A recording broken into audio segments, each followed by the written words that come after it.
বিসমিল্লাহির রহমানির রহিম। আসসালামু আলাইকুম ওয়া রাহমাতুল্লাহি ওয়া বারাকাতুহু। আল্লাহ সর্বশক্তিমান ও দয়ালু। হে আল্লাহ, আমাদের সবাইকে মাফ করুন। হে আল্লাহ, একদিন আমরা সবাই এই পৃথিবী ছেড়ে চলে যাব। আমরা এই পৃথিবী ছেড়ে চলে যাব মাটির কবরে। সেখানে সাপ, বিচ্ছু, পোকামাকড়, আমি ধরলাম কবরের আযাব। আল্লাহ তাআলা আপনাকে কোনো আযাবই দিল না, সবই ঠিক আছে, কিছুই দিল না। কিন্তু আপনি একটাবার দু চোখ বন্ধ করে ভেবে দেখুন তো,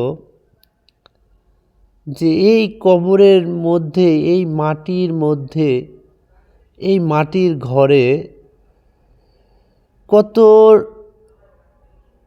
পোকা আছে, কত সাপ আছে, কত রকমের জীবজন্তু আপনার সাথে তারা যুদ্ধ করছে।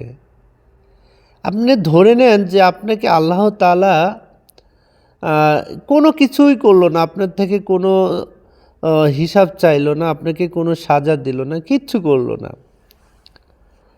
শুধু একটাবার ভেবে দেখুন যে আপনার সাথে সাপ, বিচ্ছু, পোকামাকড় এরা যুদ্ধ করছে। আপনি ভেবে দেখুন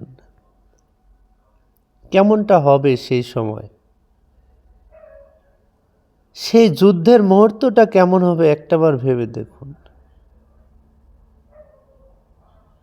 হায় আল্লাহ, আমরা কেহ এই সামান্য মাটির দুহাত নিচের মাটির এই চিন্তা আমরা করি না, এই খবর আমরা রাখি না। আমরা পুরা পৃথিবী, পুরা দুনিয়া খেতে চাই, পেতে চাই, কিন্তু আমার আপনার পায়ের নিচের মাটির ঠিক দুহাত নিচে কি হবে, কি হচ্ছে, এটা নিয়ে আমরা কখনোই ভাবি না।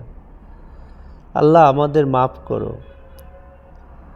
এই কবরের আযাব নিয়ে আমরা কখনোই চিন্তা করি না, আমাদের মৃত্যুর পরে কি হবে। হে আল্লাহ, আমাদের সঠিক বুঝটা আমাদের দিলের মধ্যে ধারণ করার তৌফিক দান করো আল্লাহ। আমরা শুধু এই পৃথিবীতে কি পেলাম, কি পেলাম না, এই নিয়ে ভাবতে ভাবতে হঠাৎ করে কিন্তু আমরা মৃত্যুবরণ করে ফেলি।